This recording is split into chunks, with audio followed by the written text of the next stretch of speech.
কুণাল ঘোষ বলছেন যে এই যে লক্ষ্মীর ভান্ডার, বিজেপির লোকেরা কেন লক্ষ্মীর ভান্ডার পাবে, তিনি প্রশ্ন তুলছেন। ও কেন পাবে? সত্যি তো কুণাল ঘোষ তো রাইট বলেছেন, যারা ভোট দেবে তারাই তো পাবে লক্ষ্মীর ভান্ডার। যারা তৃণমূলকে চাঁটবে, যারা তৃণমূলের ফেভারে থাকবে তারাই তো পাবে, অন্যেরা কেন পাবে? অন্যেরা মানুষ মোটেই না। শোনো, আমার পাড়ায় এখানে ডিম ভাত দেওয়া হতো, তো আমাদের এখানে এই 94 ওয়ার্ডে এটা মূলত সিপিএম এর জায়গা। তো এবারও কিন্তু 94 ওয়ার্ডে তৃণমূল হেরে গেছে, তো এখানে ডিম ভাত বন্ধ হয়ে গেছে, অনেকদিন ধরে ডিম ভাত বন্ধ হয়ে গেছে। ওরা দেখতে থাকে কোন কোন ওয়ার্ডে কোথায় কোথায়, কোন কোন ব্লকে, কোন কোন ওয়ার্ডে, কোন কোন বুথে তৃণমূল হেরে যাচ্ছে, সেখানে ডিম ভাত বন্ধ। সে অদ্ভুত ব্যাপার।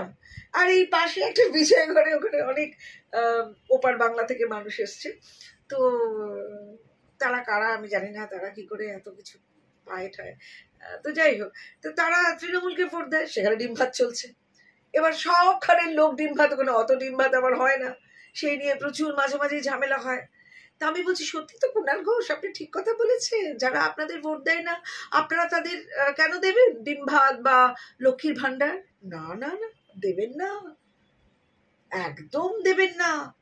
যারা বিউটি পার্লারে যাবে তাদেরকে দেবেন, অথচ আপনাদের ভোট দেবে। যারা স্বামী লাতি ঝাঁটা খেয়ে বাড়িতে নিজের জন্য একটুখানি জমাতে পারবে বা নিজের জন্য একটু ব্যবস্থা করতে পারবেন, তাদেরকে দেবেন, একদম দেবেন না। আর ভারতীয় জনতা পার্টিকে কেন দেবেন? তারা তো আপনাদের হারিয়ে দিচ্ছে, ওয়ার্ডে ওয়ার্ডে বুথে বুথে হারিয়ে দিয়েছে এবার। সেই জন্য তো আপনাদের অত্যাচারের মাত্রাটা এত বেড়েছে। তাকে আর আমরা বুঝি না গো, আমরা বুঝি। কুণাল ঘোষ, আপনি মাঝে মাঝে ঠিক কথা বলেন, সত্যিই তো, যারা আপনাদের নয় তাদেরকে কেন দিচ্ছেন? ইমামরা বোঝাবে তার মুসলমান ওয়ার্শিপার্সদের যে এই তোমরা তৃণমূলকে ভোট দাও, ওই জন্য তো ইমাম ভাতা, তাই না? তোমাকে আমি একটা পাঠাবো, আমার কাছে এখানে রয়েছে। একজন মুসলমান বলছে পুরো কলকাতাটাই তো আমাদের, এয়ারপোর্ট ওদের, চৌরঙ্গি ওদের, বিড়লা প্ল্যানেটোরিয়াম, ওই সব পুরো জায়গায় নাকি ওদের, পুরোটাই ওয়াকিফ প্রপার্টি। বলছে আমাদের, ওদের হিন্দুদের কেন দেবে, আমাদের দিতে হবে। আমি শুনে তাজ্জব, ওদেরকে দিতে হবে? বলছে আমার সব তো আমাদের। আর চিৎকার করে মানে রবের সঙ্গে বলছে পুরো কলকাতা শহর, এই পুরো বাংলা আমাদের ইয়ের উপর, আমাদের জমির উপর। তাহলে আমরা হিন্দুরা কি করলাম রে, কি করলাম? এই জন্য ওদের এই জায়গাতেই কি হিন্দুরা পিছিয়ে আছে? হ্যাঁ, কারণ হিন্দুদের মধ্যে ইউনিটিটা কম, ইউনাইটেড কম। তারা হিন্দুরা যথেষ্ট ইউনাইটেড, হিন্দুরা ওদের চোখটা বুঝে আছে, 10টা 5টা করছে, তা আনন্দ করে ঘুমিয়ে পড়লেন, একটু মিশমিশ রাবিশ ট্রাশ এই পলিটিক্স এর। আমাকেই কত লোক বলেছে, আমার বন্ধু বান্ধব, ছোটবেলা থেকে বড় হয়েছি, হ্যাঁ পড়াশোনা করেছি বা যাই হোক, আমি তো নানা রকম কবিতা অনেক কিছুর সাথে, পাবলিশিং অনেক কিছুর সাথে জড়িয়ে আছি। তারপরে আমি ড্রয়িং ইন্টারপ্রেট করি, এরকম কত লোক আমার, কেন এসব করছো, কি দরকার? আমি ঠিক এইভাবে বলি, কেন দরকার নেই, আমি আরো ভালো করে বাঁচতে চাই, এটা আমার Bangla, my birthright to stand beside the goodness of the people. কেউ তো ভালো নেই, তারা গুডনেসটাই নেই, আমি তাদেরকে বলি কেন করব না? হ্যাঁ, ভারতীয় জনতা তৃণমূলে করলে তুমি আজকে একটা ব্যবস্থা করতে পারতে, কি এই দেখেছো, মানে সেই পাইয়ে দেবার, তৃণমূলে একটা ব্যবস্থা করতে হতো তোমার। কিসের ব্যবস্থা, আমি সেটাই জানতে চাই সাধারণ মানুষের কাছে। কিসে তৃণমূল করলে আমি ব্যবস্থা করতে পারতাম এতদিনে আমার নিজের? ভারতীয় জনতা পার্টিতে তো আরো বেটার ব্যবস্থা হবে, আমরা we will live in a much better world। সেটা না আমি আমার নিজের লোকদেরই বোঝাতে পারি না, তাই বলছি সাধারণ মানুষদের বলছি, যারা মিডল ক্লাস, যারা আসছেন, খাচ্ছেন, আনন্দ করছেন, ঘুমিয়ে পড়ছেন, আবার পরদিন আরেকটা ফ্রেশ, তাদেরকে বলছি আপনারা প্লিজ জেগে উঠুন। স্বামীজি বলেছিলেন উত্তিষ্ঠিত জাগ্রত, you must rise up from your sleep. যে স্লিপ হচ্ছে অজ্ঞানতার, আপনারা বুঝছেন জ্ঞান আছে, কিন্তু নজরটা নজরটা তো আমার নিজের পকেটে, আমার নিজের পরিবারের, তাও পুরো বড় পরিবার নয়, ছোট্ট আমার নিজের, আমি তুমি আপনি কপনি, তাদের মধ্যে। আমি এই কথাগুলো আপনাদের লজ্জা পাইয়া দেওয়ার জন্য বলছি না, আমি এই কথাগুলো আমাদের ট্র্যাডিশনাল যে আমাদের যে পরম্পরা, আমাদের ট্র্যাডিশনটা কি, সবাইকে নিয়ে থাকার, গুডনেস, সকলের ভালোর জন্য থাকা, which you are not doing. You have to rise to the occasion and stand beside the helpless. আমাদের বাঙালিদের একটা আছে, ছোটবেলা থেকে আমরা জানি, দান, ধ্যান, জ্ঞান। একটু দান করতে হবে। 5 টাকা পেলে অন্তত সেখান থেকে 50 পয়সা আলাদা করে রাখবেন, দান। আর ধ্যান মানে কি? to be one with yourself. You find your God within yourself. কোথাও কিছু নেই, সব আমার মধ্যে আছে। আমাদের যে বেদে পুরাণে, আপনারা নিশ্চয়ই পড়েছেন উপনিষদ, যারা পড়েন না বলি, বাড়িতে একটা উপনিষদ এনে রাখবেন। সেখানে you try to cope with yourself, meditate, ধ্যান আর জ্ঞান। জ্ঞানটা কি? অজ্ঞানটাকে কাটান। আমাদের এই শুধু ইন্দ্রিয়, নিজেরা খাও দাও, আনন্দ করবো, ফুর্তি করবো, হ্যাঁ, তারপরে একটু এই প্রচন্ড গরমে এসিটা চালিয়ে একটা কমফোর্টার নিয়ে ঘুমিয়ে পড়লাম, একটু মোবাইল এরকম করতেই থাকলাম, রিলস দেখেই যাচ্ছি, but you are not doing anything, nothing you are doing.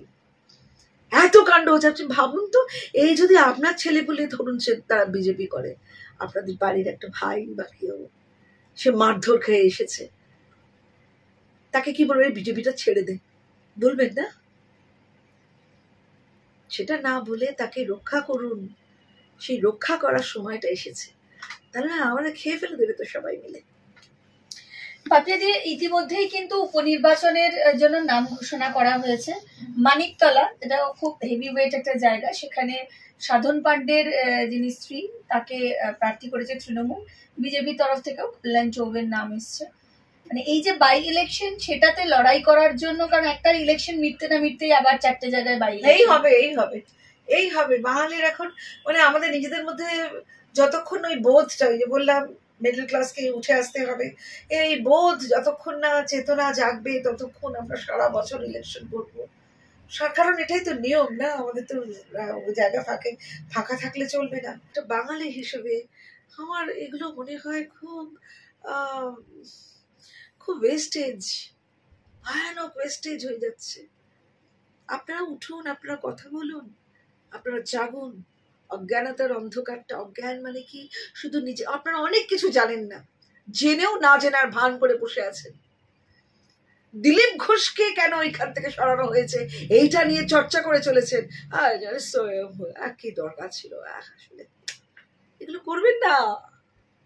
এগুলোর বাইরেও আর একটা জগৎ আছে, যে জগতে আপনি সবাইকে নিয়ে একটা সুন্দর আসন করতে পারেন, যে আসন কখনো কম পড়ে না। যতই মানুষ আসবে, আপনি সেই আসনে তাদের বসতে দেবেন।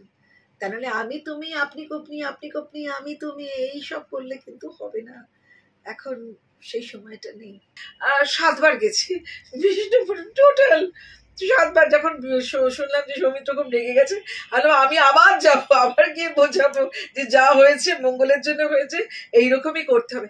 আর মন্ত্রী তো আর একটা কথা সবাইকে বলছি, যারা আমাদের দর্শক বন্ধুরা, কেন আমাদের পূর্ণমন্ত্রী হয় না, কেন হবে না? আসল তো কাজ, আসল তো আপনাদের পাশে থাকা, আপনাদের সেবা করা, তাই না? জনগণের সেবা করা। সেটা কে ফুল প্যান্ট পরলো, কে হাফ প্যান্ট করলো, কেউ কিছু পরলো না, সেই নিয়ে আপনাদেরও তো মাথা ব্যথা কিসের বলুন তো? কিসের? আপনারা বি হ্যাপি। আমরা তো এতগুলো পেয়েছি, 12টাও কম কথা নয় কিন্তু। We had been nowhere. ভারতীয় জনতা party had been just zero. কেউ কিছু ছিল না, RSS এর কিছু সংগঠন ছিল, সেখান থেকে আজ আমরা এখানে দাঁড়িয়েছি। সে প্রত্যেকের ঘাম, রক্ত, জল এই সমস্ত রয়েছে। সুতরাং দুম করে ওই যে আমি না প্রচুর আনন্দবাজারে সিনেমা রিভিউ করতাম, প্রচুর, কিন্তু আমার রিভিউ করার স্টাইলটা একটু অন্যরকম ছিল, সেই জন্য অনেক অনেক আমার মানে আমার ফ্যান ফলোয়িংও খুব ছিল। আমি কোনো ছবিকে না ওই ওইরকম একেবারে দাগিয়ে দিইনি যে নো নো নো নো, এইসব এইসব কখনো বলিনি। কিন্তু কারণ একটা ছবি করতে তো একটা বিরাট অনেকটা সময় আর অনেকটা বুদ্ধি পরিশ্রম অনেক কিছু লাগে। তেমনি এই যে আমরা আজকে ভারতে এসেছি, আমাদের অনেক কিছু, আমাদের শুধু পরিশ্রম নয়, আমাদের অনেক স্ট্র্যাটেজিক ক্যালকুলেশনস অনেক কিছু ছিল। ওই যে বললাম না সেই স্টুডেন্টটা যে অনেক কিছু পড়ে গেছে, অনেক উত্তর দিয়েছে, কিন্তু ফলটা ঠিক মতো হয়নি, সেই রকম আমরা এবার 26-এর জন্য আরো অনেক বেশি অ্যারিথমেটিক্যাল হব, ঠিকঠাক হব, অনেক ক্যালকুলেটিভ হব। কিন্তু পুলিশটা যদি এই মমতা ব্যানার্জির সরকারের থাকে, মমতা ব্যানার্জিরই যদি পুলিশ থাকে, তাহলে কিন্তু পারবো না। তাই সবাই মিলে আপনারা ভয়েস ওঠান, আমাদের পুলিশ গভর্নরের আন্ডারে থাকা উচিত, তাহলে হয়তো খানিকটা আমরা এগোতে পারি। পাপিয়া দিয়ে আর একটা বিষয়ে যাব, মুখ্যমন্ত্রী মমতা বন্দ্যোপাধ্যায় অনন্ত মহারাজের বাড়িতে গেছেন দেখা করতে, এই বিষয়টাকে কিভাবে দেখছেন?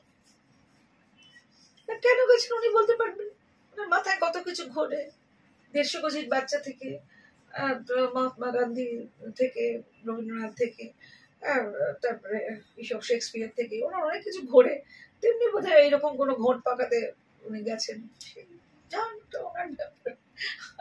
I have no clue. একটা বিষয়, আমাদের সৌমিত্র খা, তাকে কিন্তু দেখা গেল তৃণমূলের নেতার পায়ে হাত দিয়ে নমস্কার করতে। কি বলবেন? রাজনৈতিক মহলে বলছে তাহলে কি ফুল বদলের চেষ্টা? একেবারেই না, নাকি শুধুই সৌজন্য সাক্ষাৎ? একেবারেই না। সৌমিত্রকে আমি যতটা জানি, যতটা চিনি, হ্যাঁ, ও খুব ডাইনামিক টাইপের ভদ্রলোক, প্রচুর কাজ করেছে। আর এইবারে আমি ওকে দেখেছি কিভাবে কাজকর্ম করেছে, খুব ডিলিজেন্ট। সুতরাং আমার মনে হয় না দল বদলের কোনো প্রশ্ন। তারপরে দল বদল করে কি হবে?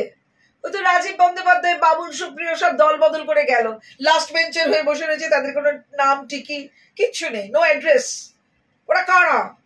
রাজীব বন্দ্যোপাধ্যায়কে কেউ চেনে না, বাবুল সুপ্রিয় তো এই মানে এমনি করে ডাক হাঁক পাততে হয়, যেরকম গ্রামের কৃষকরা হাঁক পাড়ে, এই কোথায় গেলি, তেমনি আমরা তো হাঁক পাচ্ছি, কোথায় গেলে ভাই, অন্তত গানটা শুনি, কিছুই তো শোনা যাচ্ছে না। সুতরাং এই মুহূর্তে ভারতীয় জনতা পার্টি যারা যারা নেতৃত্ব স্থানে রয়েছেন, তাদের তৃণমূলে যাওয়ার কোনো প্রশ্নই নেই। কি হবে ওখানে গিয়ে? ওরা তো শাস্তিমূলক ভাবে, আমাদের অভিষেক ব্যানার্জি বাপরে বাপ, বিরাট স্কুলের বিরাট টিচার, বিরাট ব্যাপার, লাস্ট রয়েতে বসিয়ে রাখবে, হ্যাঁ, সেটা হবে তাদের শাস্তি। সুতরাং ওইখানে যাওয়ার এখন কোনো প্রশ্নই নেই। তবে আমাদের সৌমিত্র খা can never do this. Kanchenjunga যেভাবে অ্যাক্সিডেন্ট করলো, মুখ্যমন্ত্রী কিন্তু নিজে সেখানে যে জায়গায় সেখানে গেছেন, পরিদর্শন করেছেন। তিনি বলছেন যে যাত্রী নিরাপত্তা নিয়ে কেন্দ্রীয় সরকার বা কেন্দ্রের রেল সেভাবে কিছু ভাবছেই না, কারণ শুধুমাত্র বন্দে ভারতকেই বেশি গুরুত্ব দেওয়া হচ্ছে, সেটাকে নিয়ে সাজানো হচ্ছে, বাকি নিরাপত্তার বিষয়টা খতিয়ে দেখাই হচ্ছে না। প্রশ্ন তুলছেন, কি বলবেন? পাঞ্জাবে যে অ্যাক্সিডেন্টটা হয়েছিল, তো তখন ওনার পদত্যাগ করা উচিত ছিল না? অনেক মানুষ মারা গেছিল, অনেক মানুষ আহত হয়েছিল। আসলে না, এই রেল অ্যাক্সিডেন্ট অত্যন্ত, আমি বলছি, অত্যন্ত দুঃখজনক ঘটনা। আর আমি যতদূর শুনেছি এখনো পর্যন্ত ওটা হিউম্যান এররের জন্য হয়েছে। যারা গাড়ি চালাচ্ছিলেন তাদের এরর, কিভাবে এরর হয়েছে সেটা তদন্ত যতক্ষণ না তদন্ত হয় ততক্ষণ বেরোবে না। কিন্তু উনি তো অনেক কথা বলছেন, উনি বলছেন রেল অনাথ হয়ে গেল, সব নেগেটিভ কথাবার্তা উনি বলতে। অনাথ কারা? যারা অনাথ হয় তারা কি গত 10 বছরে হাজার হাজার কিলোমিটার রাস্তা তৈরি করেছেন, ট্রেন ট্র্যাক, হাজার হাজার কোচ তৈরি করেছেন? এরপর তো আমাদের সব টিকিট কনফার্মড হয়ে যাবে, কারণ আমাদের ওয়েটিং আর থাকবে না। তারপরে সমস্ত অ্যাপ তৈরি হয়েছে, হ্যাঁ, পাশে হয়তো কোনো মানুষ বিরক্ত করছে, কিংবা ডাকাতি হচ্ছে, কিংবা কিছু একটা হচ্ছে, কোনো বাচ্চার কোনো অসুখ করেছে বা হোয়াট এভার, আর সাথে সাথে অ্যাপ আছে, সেই অ্যাপটা টিপে দিলেই নেক্সট স্টেশনের আগেই তোমার কাছে হেল্প এসে যাচ্ছে। এগুলো তো হচ্ছে, এগুলো হচ্ছে। আর হিউম্যান এররের উপর তো কিছু করার নেই। তবে আমরা আমরা আমরা আশা করব, এবং আমার এই যে এই এতগুলো লক্ষ লক্ষ টাকা যে দিতে হচ্ছে, কম্পেনসেশন দিতে হচ্ছে, এটাও তো আমাদের এটাও তো এই খরচাগুলো তো খরচা, তাই না? সুতরাং আমাদের সবাইকে we must be very very careful. আর মমতা ব্যানার্জি বা অন্যান্য যারা বিরোধী আছেন তাদেরকে বলছে, জানেন তো, কোনো অ্যাক্সিডেন্ট নিয়ে রাজনীতি করবেন না, কারণ আজকে অ্যাক্সিডেন্ট অন্য লোকের হয়েছে। এই এত সব নেগেটিভ কথাবার্তা বলছেন, ঈশ্বর না করুন এইরকম কিছু আমাদের ক্ষেত্রেও হয়, তখন তখন কিরকম মনে হবে বলুন তো? তাই এই ধরনের কথা বলবেন না প্লিজ। তবে অ্যাক্সিডেন্টটা মানে আমি এবং আমরা সকলে আমরা ঈশ্বরের কাছে প্রার্থনা করব যারা ডিসিজড এবং যারা আহত হয়েছেন তাদের সকলের তারা সকলে যেন আবার ঠিকমতো নর্মাল লাইফে ফিরে আসে। Thank you. অসংখ্য ধন্যবাদ পাপিয়াদি, অসংখ্য ধন্যবাদ দর্শক বন্ধুদের যারা এতক্ষণ অনুষ্ঠানটি শুনছিলেন।